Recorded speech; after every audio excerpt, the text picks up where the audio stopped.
Hello! In this video I will show you how to install Firefox browser on VIVO V50 Lite.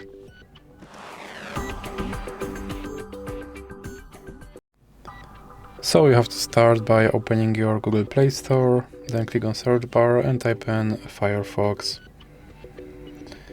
And now click search and click install.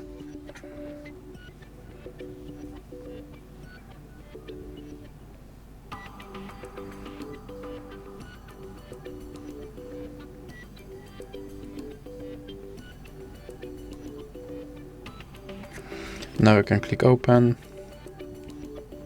then click agree and continue, and here you can choose your default browser, or you can click cancel, and now you can add Firefox widget, or you can click not now. Here you can click sign in, or you can click not now, and you can turn on notifications from this browser, or you can click not now again, and here you can select your theme, or you can click save and continue, and you can pick turbo placement, or you can click save and continue again.